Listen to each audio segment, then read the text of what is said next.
सभी साथियों को नमस्कार। एससीईआरटी एवं केयर इंडिया परिवार से मैं मृणाल आप सभी का स्वागत एवं अभिनंदन करता हूं। मुझे पूरी आशा है आप सभी स्वस्थ एवं प्रसन्न होंगे। साथियों, आज हम बातचीत करेंगे आरबी पठन कौशल के अंतर्गत लेखन के संदर्भ में। जैसा कि अभी तक पिछले सत्रों में हमने बातचीत की एक आरबी पठन कौशल के अंतर्गत जो उसके मुख्य कौशल हैं उसके संदर्भ में, उसके साथ मौखिक भाषा विकास और उसके बाद पठन पठन के साथ जो प्रिंट इन्वॉल्वमेंट जरूरी है। अब उन सभी के साथ हम आगे देखते हैं। जब जब हम ये सोचते हैं कि बच्चे अच्छे से पढ़ें और अपने पढ़े हुए को अच्छे से लिख के प्रस्तुत कर सकें, तो आज हम लेखन के संदर्भ में कुछ बातचीत करेंगे और यह समझने की कोशिश करेंगे कि हमारे वर्तमान में कक्षा कक्ष की विविधताओं में किस प्रकार की चीज़ें या किस प्रकार की पद्धतियाँ अपनाई जाती हैं जो विभिन्न शोधों के माध्यम से हमें ज्ञात हैं, और उनका किस प्रकार से हम और हम एक शिक्षक के रूप में किस प्रकार की उनके साथ रणनीतियाँ अपनाएं जिससे एक कुशल लेखक की तरफ बच्चे बढ़ सकें। चलिए साथियों, आगे सत्र की ओर चलते हैं कि जब हम बातचीत करते हैं, ये विभिन्न शोधों में चीजें निकल के आई हैं कि जैसा कि पठन के संदर्भ में भी बात आती है कि जब बच्चे पढ़ने में रुचि नहीं ले पाते कि अपने आसपास के पास जो संदर्भ उनके पास नहीं है, संदर्भ से आशय उनकी जो आवश्यकता है या जिसमें वो रुचि रखते हैं, जिससे वो जुड़ पाए, जिनके उनके उसमें अनुभव शामिल होते हैं। इसी तरीके से लेखन में भी संदर्भ में बातचीत सामने आती है कि हम शुरुआत से ही बच्चे के साथ लेखन के कार्य करते हैं, वो भी इस प्रकार से कि हमारे कक्षा कक्ष में एक वर्णमाला का चार्ट लगा हुआ है। बच्चे उस वर्णमाला के चार्ट के हिसाब से अपनी कॉपी करते हैं। तो हम यही मान के चलते हैं पहले वर्णमाला से बच्चा सीख ले, पढ़ ले अच्छे से, उसको जब ये आ जाएगा तभी वो लिखना सीख पाएंगे। एक इस तरह की मान्यता है हमारे अंदर बैठी है जो हमें बच्चों के साथ इस तरह लेखन पे आगे लेखन में देखने को मिलती है। जो श्याम पट पे हमारे वर्णमाला लिखा हुआ है, या हमने बच्चों के साथ कुछ शब्द बना के कार्य किया हुआ है, उनको बना की कोशिश की किस प्रकार से वर्णों से शब्द मिल पा रहे हैं या किस प्रकार के शब्दों में ध्वनि समूह आ रहे हैं। उन जो भी शब्द लिखे हैं हमारे श्याम पट पे, बच्चे उससे कॉपी करके लिख रहे हैं कि किस प्रकार का भी देखने को मिलता है।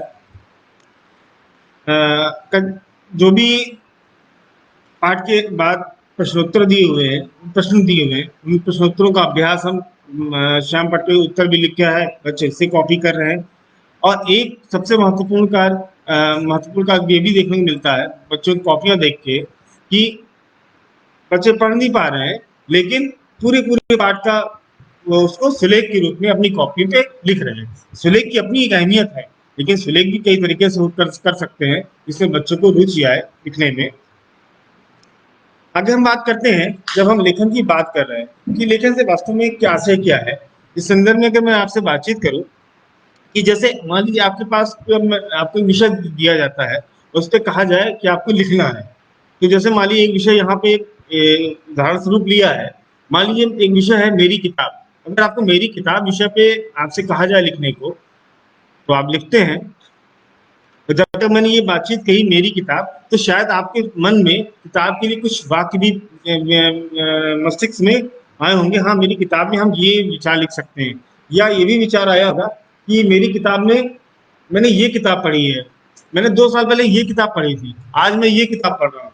तो ये क्या है, आपके मस्तिष्क में कुछ विचार पनपने शुरू हुए। ऐसा तो नहीं कि सिर्फ एक ही विचार आया हो, अलग अलग तरीके के विचार मन में आने लगते हैं। आपके मन में इस समय ये भी नहीं आएगा जब हम लिखने बैठते हैं कि हम जिस स्तर पे हम बात कर रहे हैं अपने स्तर के उदाहरण के लिए कि हम ये बात नहीं कर रहे हैं कि हम लिखते समय विराम चिन्हों का कहाँ प्रयोग करेंगे या प्रश्नवाचक चिन्हों का कहाँ प्रयोग करेंगे, कौन कौन से शब्द इस्तेमाल करेंगे, ये विचार नहीं आ रहा है। हमारे मन में ये विचार आ रहा है कि हम किताब के बारे में अगर लिखेंगे तो किताब के बारे में क्या लिखेंगे, किताब से जुड़े हमारे कौन से ऐसे अनुभव हैं जिनको हम यहाँ दे सकते हैं, ऐसी कौन सी नई नई जानकारियां हैं जो हम अपने लेखन में ला सकते हैं, ऐसे कौन कौन शब्दों का हम उपयोग करेंगे जिससे हमारा लेखन बेहतर लगेगा जो अभी तक मैंने लिखा है।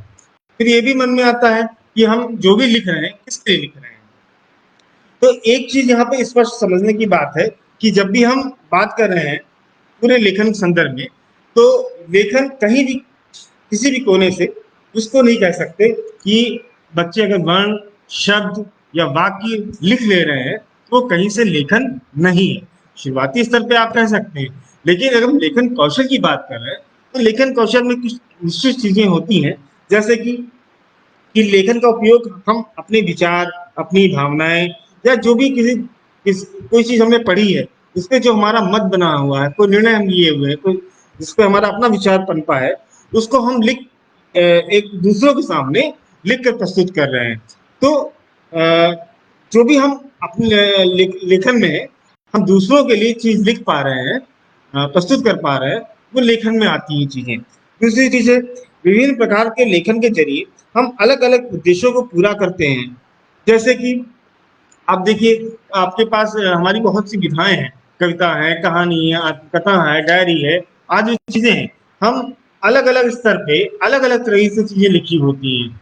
तो हम एक निश्चित उद्देश्य के लिए लेकिन लिखना होता है हमारा उसमें। दूसरा चीज है कि ये भी डिपेंड करता है कि जो भी हम लिखेंगे उसको मेरा कौन सामने वाला पढ़ेगा। आशय ये है कि जैसे मान लीजिए मैं किसी अभी मैं आज से अपने से आप शिक्षक साथियों से बात कर रहा हूँ, तो उस समय मैं लेखन मैं कुछ बात कर रहा हूँ आपसे या लिखे हुए कुछ प्रस्तुत करूंगा, तो वो आपको ध्यान में रख के मैं लिखूंगा। यही मैं अगर बच्चों के संदर्भ में बातचीत करूंगा तो शायद मैं थोड़ा और शब्दों का मेरा चयन का तरीका, लेखन का तरीका कुछ अलग होगा, जिससे बच्चे सहज होकर इसको पढ़ पाए। जहाँ कहीं मैं बड़े बड़े वाक्यों या कुछ कठिन शब्दों का यूज कर रहा हूँ, वहां मैं छोटे, सरल, सहज वाले शब्दों का यूज करूंगा, जिससे बच्चे आसानी से पढ़ पाए, आसानी से इसको चीजें देख पाए और समझ सके, और उनके संदर्भों का उदाहरण लूंगा आदि तरीके से। फिर इसी तरीके से जैसे कि हम बात कर रहे हैं कि अ, हम लेखन के समय बहुत चीजें सोचते हैं, जो हमारे अंदर विचार पनप रहे होते हैं। हमें सोचने, चिंतन करने के भी हमारे मौके इस लेखन के दौरान आते हैं। दूसरी चीज है यहाँ सबसे महत्वपूर्ण है कि लेखन जो है एक प्रक्रिया है। प्रक्रिया से आशय ये है कि एक निरंतर अभ्यास के साथ चीजें यहाँ पे बढ़ती जाती हैं। कोई लेखन एक दिन की चीज क्रिया नहीं है। लेखन जैसे पढ़ने के संदर्भ में कहा जाता है, जैसे जैसे हम पढ़ते जाते हैं तैसे तैसे हमारा पठन कौशल विकसित होता जाता है। जहाँ हम पढ़ने के संदर्भ में धीरे धीरे बाद हमें धारा प्रवाहिता आती है। जो शब्द हमने एक बार आज पढ़ने में दिक्कत हुई है, अगर 2 या 4 बार उसको पढ़ेंगे तो धीरे धीरे हमारा उस पर कॉन्फिडेंस होगा, हम पढ़ते जाएंगे, तो धीरे धीरे हमारी जो धारा प्रवाहिता बनेगी और समझ भी बनेगी। यही चीज लेखन में भी लागू होती है। कोई चीज हम आज शब्द लिख रहे हैं, लिखने में कठिनाई हो रही है, धीरे धीरे हम उसका निरंतर अभ्यास करते हैं। जैसे हम लोग सुलेख में ये बात कहते हैं कि बच्चों के साथ निरंतर इस तरह की क्रिया करें, बच्चे ज्यादा से ज्यादा लिखें, जिससे इनकी मांसपेशियां सुदृढ़ हो और अच्छे से लिखें। तो ये चीज यहाँ पे भी है कि लेखन में भी यही चीज लागू होती है कि एक लंबी प्रक्रिया है, और क्या एक एक दिन की चीज नहीं है कि आ जाए इससे। आगे चलते हैं सर, कि जब भी हम बात करें कि हम कुशल लेखन की ओर बढ़े, जो भी हम आज बच्चे में अच्छे से चीजों को लिख के प्रस्तुत कर पाए, तो इस पूरी चीज को हम अगर भाषी शब्दों में देखें तो 2 तरह के कौशलों को इसमें बांटा गया है। एक बुनियादी कौशल, एक रचनात्मक कौशल। बुनियादी कौशल की हम जहाँ बात करते हैं उससे आशय ये है आरंभिक स्तर पे कि बच्चे वर्ण ध्वनि के संबंध का यहाँ पे ज्ञान हो, सही तरीके से आकृति का बन पाना, सही वाक्य रचना की समझ का होना, विराम चिन्हों का ज्ञान होना, और विषय के बारे में सोचना, विराम चिन्हों का ज्ञान होना। ये जो हम बुनियादी कौशल हमारे हैं, इन चीजों में हम शुरुआती स्तर के बच्चों के साथ काम करते हैं, और ये जब तक ये बुनियादी कौशल हमारे पास नहीं आएंगे, तब तक हम रचनात्मक की ओर नहीं बढ़ पाएंगे। इसको ठीक पिछले सत्र से जोड़े अगर, कि जब तक हमारे पास डिकोडिंग नहीं होगी, बच्चे वर्ण ध्वनियों को नहीं समझेंगे, वर्ण आकृतियों को नहीं समझेंगे, तब तक बच्चे पढ़ नहीं पाएंगे, उनका पढ़ना सहज नहीं होगा, उनमें धारा प्रवाहिता नहीं आएगी, समझ नहीं आएगी। ठीक इसी तरीके से लेखन के संदर्भ में ये बात आती है, जब तक बच्चे को इन चीजों का ज्ञान नहीं हो पाएगा, जब तक इस चीज पर पकड़ नहीं होगी इन 4 मुख्य बिंदुओं पे, तब तक आगे उनके रचनात्मक कौशल को प्राप्त कर पाना मुश्किल है। रचनात्मक कौशल से आशय ये, जो हमने पीछे यहाँ पे बात की है, ये कहीं ना कहीं हमारे रचनात्मक कौशलों की बिंदु है, जिनकी हम बात कर रहे हैं कि निश्चित उद्देश्य के लिखना, पाठक को ध्यान में रखकर लिखना, सोचने समझने के लिए लिखना, अनुभव और नई जानकारी का प्रयोग करना और निरंतर चलने वाली प्रक्रिया। ये जो हमने बात यहाँ पे भी की, ये कहीं न कहीं हमें रचनात्मक कौशल की ओर ले जाती है कि जहाँ पे हम विषय अपने जो भी हमारा विषय मिला हुआ है, उस विषय के बारे में हम सोचते हैं, उसके बारे में लिखते हैं। यहाँ जो हम शब्दों का चयन करते हैं, उसमें ये भी कोशिश करते हैं, उसको देखते हैं। अब जो भी हमने लिखा है, उसको एक बार फिर से देख के पढ़ते हैं कि हाँ, ये सही लिखा है। यहाँ जो शब्दों का हमने चयन किया है, क्या इनके क्रम में कोई बदलाव करने की आवश्यकता नहीं है। ये साथ-साथ चलता रहता है। ये निरंतर अभ्यास के साथ-साथ चलता रहता है। पाठ का शीर्षक देना, जो भी हमने कविता, कहानी, जो भी हमने अपनी रचना लिखी है, उसका हम क्या शीर्षक देते हैं यहाँ पे। शीर्षक इस प्रकार से ध्यान रख जब भी देते हैं, तो शीर्षक के चयन के समय कि वो रुचिपूर्ण लगे, लोग आकर्षित हों और उसको पढ़ें, पढ़ने के लिए। क्योंकि हम पाठक को ध्यान में रख के चीज़ें लिख रहे हैं, तो पाठक को ध्यान में रख के हमारा शीर्षक भी होना चाहिए। अब ज़्यादा से ज़्यादा हम इसको अपने संप्रेषण को बनाने के लिए आवश्यक संशोधन कर पाना, इसके लिए अब लेखन कौशल के विकास से जुड़े हमारे विभिन्न आयाम हैं। इन विभिन्न आयामों में सबसे पहला आता है इमर्जेंट या उभरता लेखन। इमर्जेंट और डिकोडिंग से संबंधित लेखन और प्रवाहपूर्ण लेखन। अब सवाल ये उठता है इमर्जेंट लेखन, जैसे कि आप लोग साथियों याद होगा जो हमने बातचीत की थी पिंटरेस्ट अवधारणा में, या एक हमने जो विभिन्न स्तर बताए थे, विभिन्न स्तर जो बताए हुए थे उसमें उभरती साक्षरता करके एक कौशल बताया था। तो सबसे प्रमुख स्तर होता है जो जन्म से कक्षा 1 में प्रवेश तक का समय होता है, वो उभरती साक्षरता का होता है।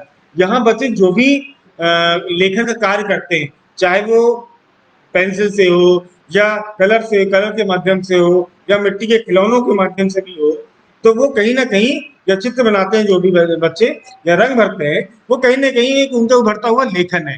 तो यहाँ पे स्पष्ट ये होता है कि जो बच्चे यहाँ पे हमारे आसपास चीजें लिखी हुई हैं, उसको समझ रहे हैं कि वास्तव में ये लिखा क्या हुआ है। यानी कि यहाँ उनकी प्रिंट के प्रति जो उनकी चेतना है, वो अच्छे से धीरे धीरे डेवलप होने लगती है। वो चाहे रंगों के रूप में हो, आकारों के रूप में हो, वो समझने लगते हैं। और उसी तरीके से वो कुछ ना कुछ देख के आकृतियां बनाना शुरू करते हैं, चाहे वो बंद आकृति हो, चाहे वो खुली आकृति हो। और सबसे अच्छी बात, मजेदार बात ये होती है, वो जब जो अपने को लिखा हुआ है, वो स्वयं उसको पढ़ते हैं कि हाँ मैंने ये लिखा है, हाँ मैंने ये बनाया है। आपकी नजर से या हमारी नजर से भले ही वो ना हो, लेकिन वो समझ रहे होते हैं कि वो इस प्रकार की आकृतियां बनी हुई हैं। वो स्वयं को लिखे हुए को डिकोड करते हैं और पढ़ पाते हैं। इसके साथ ही साथ जो डिकोडिंग संबंधित लेखन है, जैसे किसी वर्ण आकृति को समझते हैं, अन्य से अंतर कर पाते हैं। जो इसके ऊपर वाली बात आती है, ऊपर वाली बात आ रही है कि स्वयं को लिखे को डिकोड कर पाते हैं। तो जब ये आप सोचिए इतनी अच्छी सी बात कि जब बच्चे स्वयं को डिकोड करते हैं, उस डिकोड करते हैं, तो डिकोड करने के साथ साथ यहाँ पे जब जब डिकोड करते हैं, तो ये सोचिए वो कितनी खुशी मिलती होगी कि जब बच्चे वो पहली आकृति जो लोग कह रहे हैं कि ये क्या लिखा हुआ है, या कोई गिनती संख्या में लिखी हुई है, या किसी को पहचान कह रहे हैं कि हाँ ये मैंने ये लिखा हुआ है, वो सोचिए जब वो उसको वास्तव में जो उन्होंने आज तक देखा है कविता, कहानी, पाठ्य पुस्तकों में, जब उसको मिलान करते हैं कि हाँ मैंने उसको बना लिया, मैं उसको लिख पाया, तो वो खुशी का स्तर क्या होता होगा, ये वो बच्चे ही समझ सकते हैं। और उनके साथ साथ जो हम शिक्षक साथी हैं वो भी समझ सकते हैं। अब यहाँ आता है दूसरे तरीके का लेखन, यानी डिकोडिंग से संबंधित लेखन। किसी वर्ण आकृति को समझते हैं, अन्य से अंतर कर पाते हैं। यहाँ जो भी बच्चे ने अभी तक वर्ण लिखा हुआ है, जैसे बच्चे कबूतर को डिकोड कर पा रहे हैं कि कबूतर लिखा हुआ है, तो कबूतर में वो तो का बा तारा, इस तरह के वर्णों को कोड करना शुरू करते हैं। आपस की आकृति, उसकी ध्वनि में क्या अंतर है, इसको यहाँ पे अंतर कर पाते हैं। तो ये वो स्तर होता है लेखन के दौरान। और दूसरा, दो या दो से अधिक वर्णों को शब्द मिलाते हैं। जैसे बच्चों ने वर्ण ध्वनि आकृति सीख ली, अब उन दो वर्ण आकृतियों से किस तरह की आवाजें आई हैं, उनसे क्या शब्द बन रहा है, उसको लिखना। इस स्तर पे ये चीजें हैं। तीसरा आता है इसके बाद संरचनात्मक लेखन, जहां हमने पहले वाले इसमें बातचीत की कि बच्चे वर्ण आकृति को बनाते हैं, फिर वर्ण आकृति को मिलाकर शब्दों को बना पा रहे हैं, शब्द लिख पा रहे हैं, देन उसके बाद यहाँ पे आता है अपनी बात, अपने विचार, जो भी उनकी बात है, उसको सरल वाक्यों में लिखना। लेखन कौशल में सबसे महत्वपूर्ण यहाँ पे ये होता है, चाहे आप उभरते लेखन के संदर्भ में बातचीत करें, आप चाहे संरचनात्मक की बात करें या डिकोडिंग वाले लेखन बात करें, यहाँ बच्चे को ये एहसास कराना बड़ा महत्वपूर्ण होता है कि आप लिख सकते हो। आप लिख सकते हो इसका मतलब जो भी लिखे हैं, जैसे हम शुरुआत में बातचीत कर रहे थे कि बच्चे ने जो भी आकृति बनाई, जो अगर वो आपको मान लीजिए उन्होंने कमल की एक आकृति बनाई है, कहीं किसी कोने से कमल नहीं लग रहा, लेकिन बच्चा कह रहा है कि मैंने कमल बनाया है, वो उसका कॉन्फिडेंस कह रहा है कि हाँ कमल आपने लिखा है। एक समय बाद वो निश्चित रूप से कमल के रूप में कमल लिखेंगे, उस कमल को वास्तविक आकृति के रूप में चित्र बनाएंगे। लेकिन इस दौरान हमें बच्चे को वो आत्मविश्वास, वो प्रोत्साहन देना है कि वो इस तरह के अभ्यास देने हैं कि वो यहाँ तक पहुंच पाए। और इस तरह की क्रियाएं बच्चों में कॉन्फिडेंस डेवलप करती हैं कि चीजों को अच्छे से करने के लिए। तो यहाँ अपनी बात, विचारों को वाक्यों में लिखते हैं, चाहे वो सरल वाक्य हो, चाहे वो एक दो मात्राओं के साथ वाक्य लिखने हों। यहाँ पे कुछ शब्दों को लिखने में उन्हें सोचना पड़ता है कि जैसे मान लीजिए कोई शब्द आया, वो थोड़ा सा उनके स्तर से कठिन है, तो वो सोचते हैं यहाँ पे कौन सा शब्द हो सकता है। अक्सर बच्चे छा, श इस तरह के शब्दों में थोड़ा कंफ्यूज होते हैं वहाँ पे, और शायद जहाँ पे शिक्षक की मदद की आवश्यकता होती है, वहाँ पे हम मदद करनी चाहिए और बच्चों को प्रोत्साहित करना चाहिए लिखने के लिए। लेकिन चिंतन प्रक्रिया, लेखन से पहले हमें हर स्तर पे आगे इसमें बातचीत भी करेंगे। लेखन के हर कौशल पे हमें बच्चों से बातचीत करना बहुत जरूरी है, क्योंकि जब हम उनके अनुभवों से जोड़ते हुए शुरू करेंगे तो समझ सकेंगे कि वो अनुभव हमारे लेखन में किस तरह से आ पाते हैं। जो विविध प्रकार के अवसरों की आवश्यकता होती है, जैसे भी ऊपर बातचीत की थी कि मान लीजिए बच्चे ने लिखना आया है, अभी वो सरल शब्द लिख पा रहे हैं, तो हम उनके साथ सरल शब्दों का, मात्रिक शब्दों का अलग अलग तरीके से श्रुतलेख, सुलेख, इस तरह के काम कराएं कि आप मेला गए, मेले में मेले से संबंधित 4 चीजें लिखो। अब वो सुनने में, उनको समझने में थोड़ी कठिनाई होगी कि भाई मेले में क्या लिखूं, क्या लिखूं। अब वो यहाँ पे गलतियां करेंगे, इसकी पूरी संभावना है, लेकिन वो उनको लिखने में वो आनंद आएगा। यहाँ चिंतन प्रक्रिया शुरू होगी और अलग अलग तरीके से अगर हम संवाद हमने उनके साथ मेले पे या अलग किसी उस पे किया हुआ है, तो वो लिखेंगे उस चीज को। तो छोटी मोटी गलतियां, छोटी छोटी गलतियां भी करेंगे, जिसको आगे सुधरने की पूरी संभावना है। लेकिन यहाँ संभावना ये सबसे बड़ी होनी चाहिए कि जो भी हम बच्चों को लेखन का टास्क दे रहे हैं, वो थोड़ा रुचिपूर्ण हो, वो थोड़ा संदर्भ आधारित हो।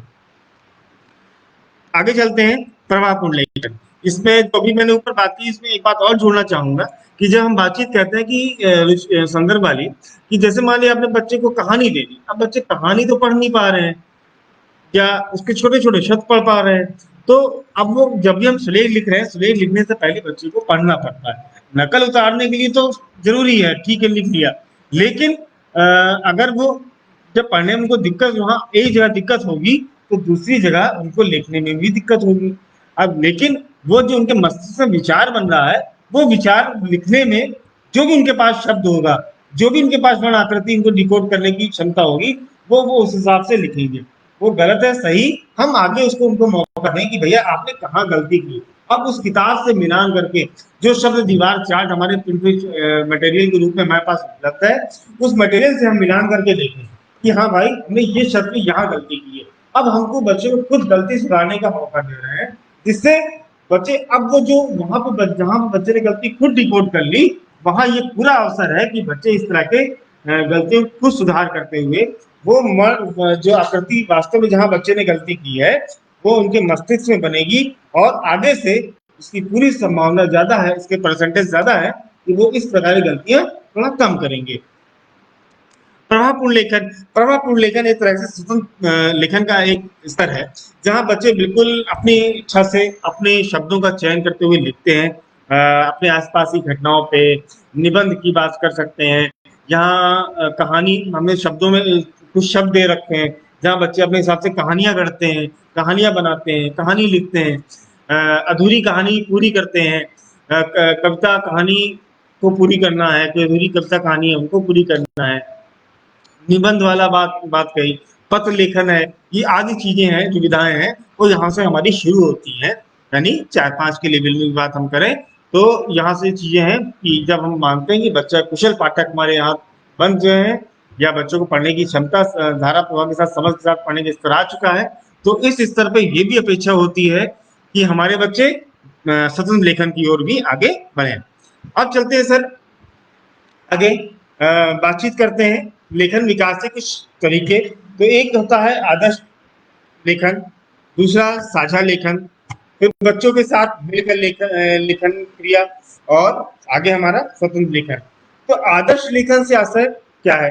अब साथियों जरा आप फिर पिछले सत्र को चलते हैं कि जैसे हमने एक उसमें बातचीत की थी कि पठन के संदर्भ में कि हम बच्चों के सामने आदर्श प्रस्तुति करते हैं पठन को लेकर। इसी तरीके से आदर्श लेखन के संदर्भ में भी कहा जाता है कि हम बच्चों के सामने कुछ इस प्रकार की प्रस्तुति करें कि बच्चों को हम बता पाए कि वास्तव में लिखना कैसे है। जैसे हम आदर्श प्रस्तुतिकरण करते हैं पठन के संदर्भ में कि बाएं से दाएं पढ़ा जाता है, ऊपर से नीचे की ओर पढ़ा जाता है, पेज ऐसे खोले जाते हैं, आदि आदि शुरुआत के संदर्भ में। इसी तरीके से इस स्तर पे आदर्श लेखन में हम बातचीत करते हैं कि बच्चों के साथ संवाद यहाँ पे बहुत महत्वपूर्ण होता है बच्चों के साथ। तो आदर्श लेखन के संदर्भ में के दौरान शिक्षक द्वारा सोचने और सोच के लिखने की प्रक्रिया बच्चों को दिखाते हैं। इससे उन्हें लेखन की सहायता तो मिलती ही है, साथ ही साथ लेखन में हम किस प्रकार लिख रहे हैं, यानी कि दाएं से बाएं लिखने, अक्षरों को सही आकार बनाने, शब्दों में उचित दूरी रखने, सही जगह विराम चिन्ह लगाने आदि जैसे छोटे छोटे हमारे जो बुनियादी कौशल है, इन पे हम बच्चों के साथ संवाद करते हैं, उनको करके दिखाते हैं और श्याम पट पे चीजों को प्रदर्शित करते हुए दिखाते हैं और बार बार उस चीज को पढ़ते हुए पढ़ के दिखाते हैं कि हम ये चीजें कर रहे हैं या हमने ये लिखा है। और यहाँ ये भी एहसास कराते हैं कि वास्तव में जो हमने लिखा है वो दोबारा एक बार पढ़ना भी जरूरी होता है, जिससे हमने जो छोटी छोटी कुछ गलतियां की हैं उन गलतियों को हम सुधार सकें। ये बच्चों को यहाँ पे एक्सपोजर देना या इस तरह का उनको करके दिखाना बहुत जरूरी होता है, जिससे धीरे धीरे ये चीजें बच्चे समझ पाते हैं। इसके साथ ही साथ हम बात करते हैं यहाँ पे कि आदर्श लेखन की शुरुआत जब भी हम करें बच्चों के साथ, तो सबसे पहले उनके हम साथ एक विषय तय कर लें कि हमें किस विषय पे लिखना है।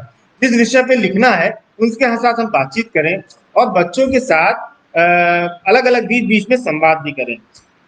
जब भी हम शाम पर उनको लिख के दिखा रहे हैं तो उनके साथ जो भी हम संवाद करें तो जो भी हमारे पास विचार बन रहे हैं पहले, अच्छा ये अब इस जो भी मान लिया हमने छोटी सी कहानी उनके साथ पढ़ी हुई थी, कहानी जो पढ़ी हुई थी उस कहानी में ये चीजें घटनाएं आई थी, ये वाक्य आए थे, अच्छा उनको भी याद दिला रहे हैं साथ ही साथ, और फिर हम लिख के दिखा रहे हैं कि हाँ इस तरह लिखा है। तो हर एक दो वाक्य लिखने के बाद अपने लेखन की जांच करें और बच्चों को भी वो एहसास कराएं कि ऐसे ऐसे हमने इसको दोबारा इसको चेक किया। जिन कौशलों को हम प्रदर्शन करना चाहते हैं, जो भी कौशल, जैसे बाएं से दाएं, शब्दों के बीच की दूरी, जो हम यहाँ पे स्पष्ट करना चाहते हैं वो साथ यहाँ पे लिख के दिखाएंगे बच्चों को, उसका प्रदर्शन करेंगे। इसके साथ जब हमने लिख लिया, लेखन करने के बाद उसमें कहाँ सुधार की गुंजाइश है, जैसा अभी आपसे बातचीत की थी कि हमने जो भी अपना लिखा हुआ है उसको हम पढ़ के दिखाएंगे कि भाई ये हमने यहाँ गलती की है, सुधार की हमारी पूरी गुंजाइश है। अब जब हमने पूरा लिख लिया तो भाई इसका शीर्षक क्या बन सकता है, क्या इसका जो भी लिखा है कुछ इसको नाम देना चाहें, वो अब शुरुआत में हो सकता है वो समझना मुश्किल हो, लेकिन जैसे हर कहानी होती है, हर कहानी के पीछे एक शीर्षक से पहचानते हैं कि वो हमने पठन में बात भी की कि जब भी हम पढ़ने से पहले हम कविता कहानी कवर पेज के माध्यम से बच्चों से बातचीत कर रहे हैं, भैया ये कहानी का नाम है, इस कहानी में क्या अंदर होगा। तो इसी तरह बच्चे भी संवाद शुरू करते हैं, सोचना शुरू करते हैं, अच्छा हमने ये 4 बातें लिखे हैं, बिल्ली चूहा की कहानी थी, इसका शीर्षक बिल्ली चूहा ऐसा ही कुछ होगा। तो अलग अलग तरह के शीर्षक आएंगे और बच्चों के हिसाब से यहाँ शीर्षक यहाँ पे उनको उनके साथ तय कर सकते हैं। अगला एक आता है लेखन, साझा लेखन। साझा लेखन भी साझा पठन का ही की तरह एक हिस्सा है जहाँ आगे हम काम करते हैं इससे। तो साझा लेखन एक ऐसी रणनीति है जिसमें शिक्षक और बच्चे मिलकर लिखते हैं। इस पूरी प्रक्रिया में दोनों का विचार एक साथ चलता है। शिक्षक के विचार भी चलते हैं, बच्चों के विचार भी चलते हैं। हमने यहाँ इसके दौरान जो भी हम अपना काम करते हैं कि बच्चों को पूरी कक्षा जब भी हम कहने का आशय यहाँ पे ये है कि जब साझा लेखन में हम कार्य कर रहे हैं बच्चों के साथ, तो सबसे पहले हम बच्चों के साथ ऐसी बैठक व्यवस्था करें कि बच्चे जो भी लिख रहे हैं सामने, उस पूरी प्रक्रिया में सामने शामिल हो सके। और जो भी हमने यहाँ पे लिखने का टॉपिक तय किया हुआ है, उस टॉपिक पे अपना लिखना शुरू किया। अब यहाँ पे शिक्षक के विचार के साथ साथ बच्चों के विचार भी शामिल होते हैं। दोनों ही मिलके पाठ के बारे में सोचते हैं। अध्यापक यहाँ पे बच्चों को बड़े-बड़े अक्षरों में, जैसे हम बिग बुक में बात करते हैं कि बड़े-बड़े आकृतियां होती हैं जो दूर बैठे हैं या दूर से ही बच्चों को दिखने लगे, यहाँ इस तरह की आकृतियां लिखी हुई हैं। तो बच्चों को अच्छे बड़े-बड़े अक्षरों में लिखते हैं जिससे वो स्पष्ट रूप से दिखाई दिया जाए। और 1, 2, 3 इस बच्चों के साथ मिलकर कुछ हम बाकी यहाँ पे उनके विचार बनाते हुए लिखते हैं। ये एक वाक्य मैंने बोला, अच्छा इसके बाद क्या हो सकता है, उनको सोचने का मौका दें। अगर हमने कोई कहानी पढ़ी हुई है या कहानी के साथ इस तरह का काम किया हुआ है कि एक एक वाक्य जोड़ के चलो कहानी बनाते हैं या कहानी लिखते हैं, तो एक एक वाक्य बच्चे बोल रहे हैं, इससे अगला जुड़ता हुआ वाक्य बच्चे बोल रहे हैं। यहाँ हो सकता है कि अगला वाक्य संभावना ये है कि वो मिलता जुलता ना हो, तो तब भी हम उसको लिख लें और बच्चों से बातचीत करें कि ये बाकी बिल्कुल एक क्रम में जा रहा है। तो जब हम इस तरह की जब क्रिया बच्चों के साथ करते हैं, तो यहाँ जो हम बार बार बात कर रहे हैं कि अपने लिखे हुए को जांचना, तो यहाँ पूरी एक हम डेमोन्स्ट्रेट बच्चे को करके दिखा रहे हैं ये चीज कि वास्तव में हम अपने लिखे हुए को जांचते कैसे हैं, वाक्यों का शब्दों का क्रम हम बनाते कैसे हैं, जो भी हम वाक्य में शब्द लिख रहे हैं उस शब्दों का क्रम का निर्धारण कैसे करते हैं। तो सीधा बच्चों के साथ डेमोन्स्ट्रेट चलता है जब बच्चे और शिक्षक दोनों ही मिलके ये विचार जो भी शब्द यहाँ वाक्य लिखे गए हैं वहां पे उस संबंध में बातचीत है ये। और इसके साथ जब हम इस तरह की क्रियाएं करते हैं, बच्चों इस बात को ये चीज ध्यान में रखें कि लिखने से पहले बच्चों के साथ मिलकर विषय का चयन कर लें। विषय ऐसा चुने जो बच्चों के संदर्भ से जुड़ा हुआ हो। अगर सुनी हुई कहानी है, जैसे भी अभी बातचीत कर रहे थे कि मान लीजिए हमारे पास कोई कहानी है, अब उस कहानी में किस तरह के शब्द आए हैं, उन शब्दों को लिखना। तो यहाँ दोनों मिल के लिख रहे हैं, कुछ बच्चे भूल जाएंगे, शिक्षक साथ याद दिलाएंगे, या किसी दोस्त या जो भी के बारे में अपने बताना, किसी खास त्योहार के बारे में बताना। यहाँ पे एक चीज और गौर करने वाली बात है कि लिखते समय बच्चों के साथ चर्चा मंथन करते रहें।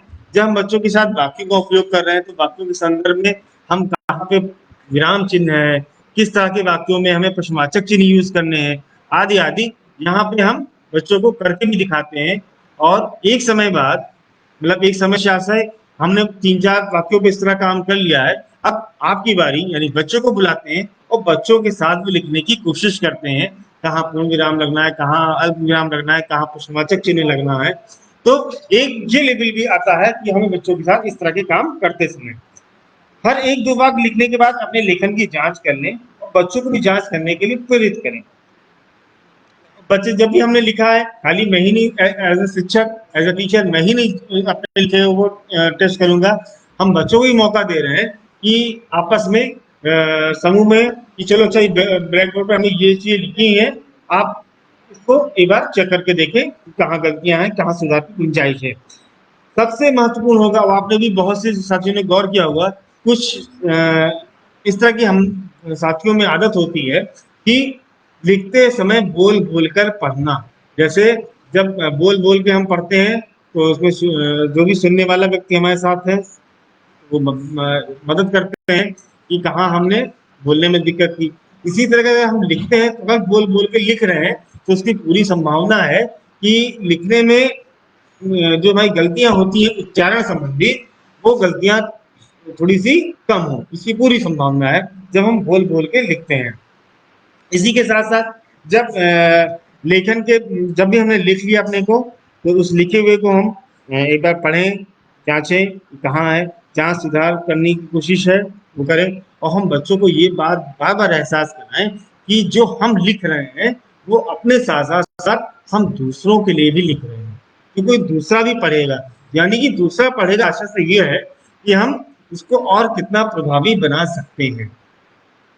तो जब बच्चे यहाँ पे क्लास 2 या 3 का लेवल आ जाता है इस स्तर पे, तो यहाँ पे हम पूरी गुंजाइश होती है कि शब्दों को जो चयन करने की बात आप कह रहे हैं, या बच्चों ने अलग अलग तरीके से जहाँ पे व्याकरण शुरू हो जाती है, हम किस किस तरह के शब्दों यहाँ पे प्रयोग कर सकते हैं।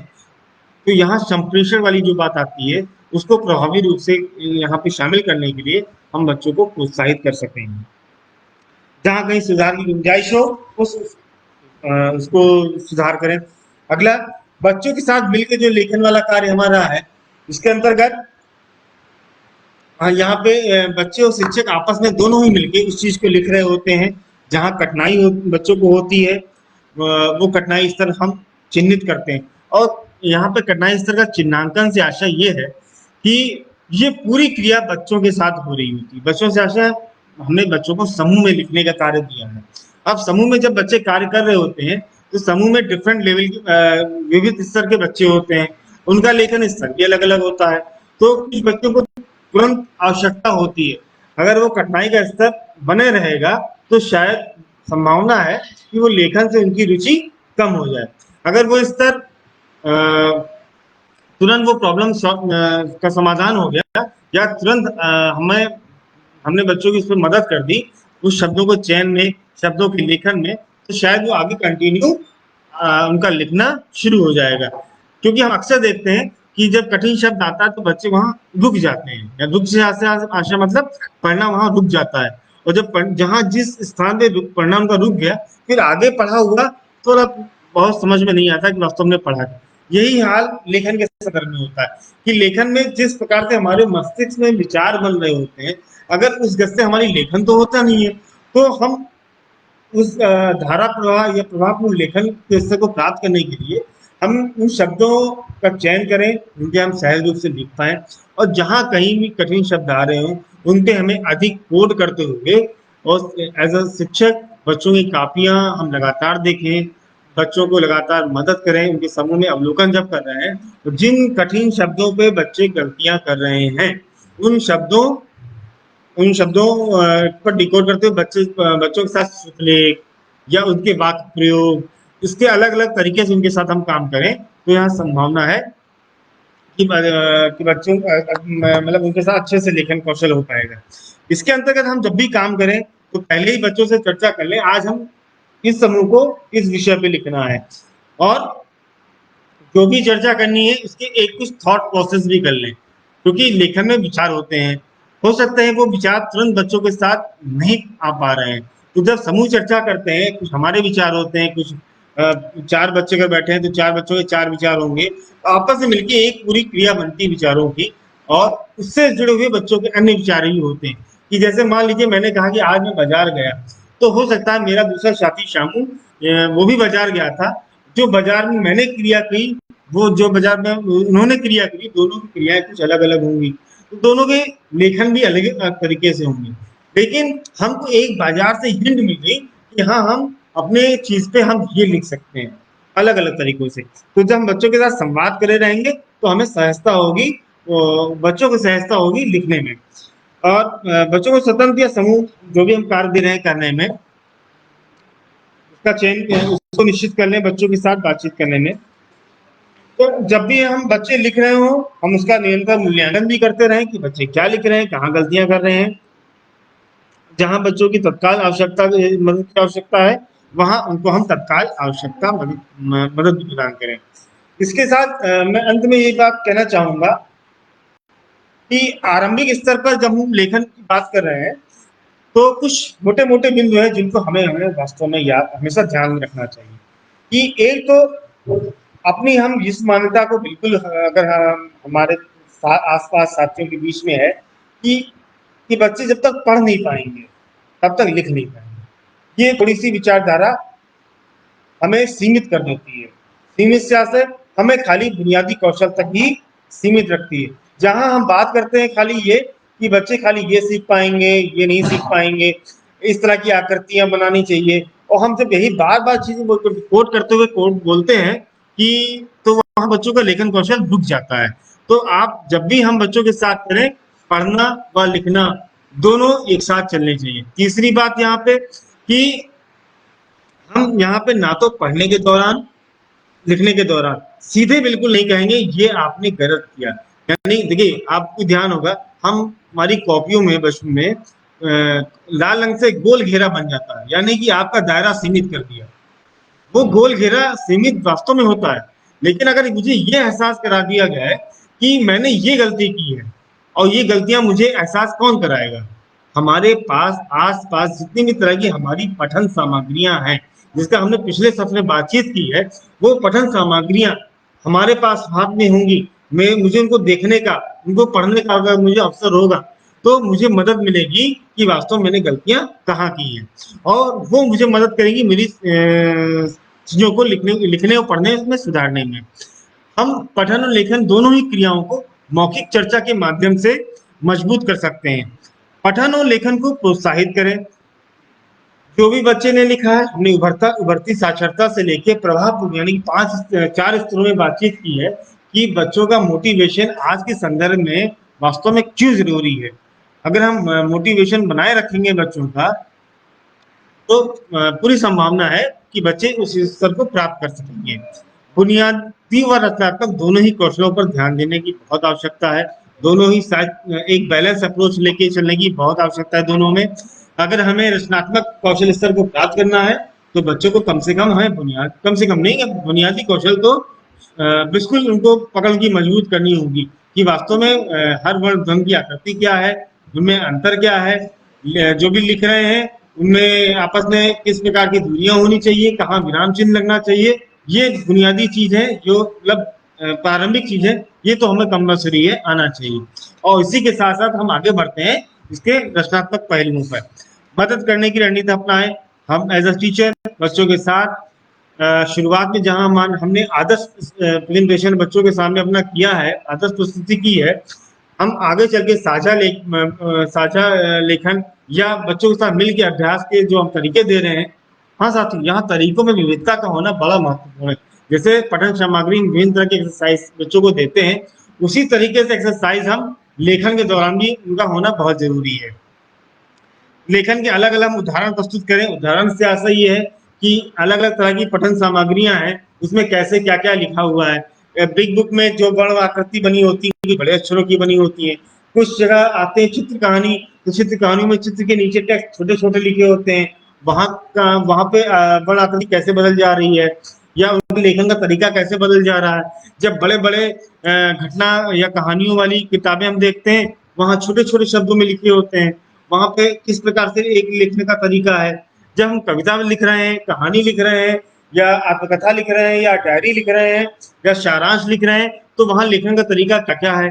तो ये एक लेवल है, हम अलग अलग तरीका बच्चों को दिखाने का, जिससे ये समझ में आता है कि वास्तव में लिखा हुआ साम्राज्य तो बहुत बड़ा है, और पढ़ने की दुनिया बहुत बड़ी है।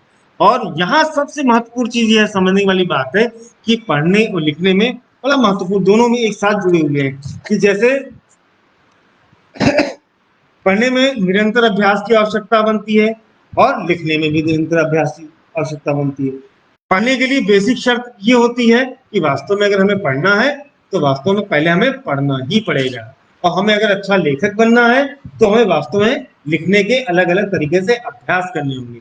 तो साथियों, पूरी बात का निचोड़ यही है कि जो अच्छे पाठक हैं, अमूमन अच्छे लेखक भी वही है। धन्यवाद साथियों। इसी के साथ आप अपने सुझाव हमें हमारी ईमेल आईडी में प्रस्तुत करिएगा। धन्यवाद।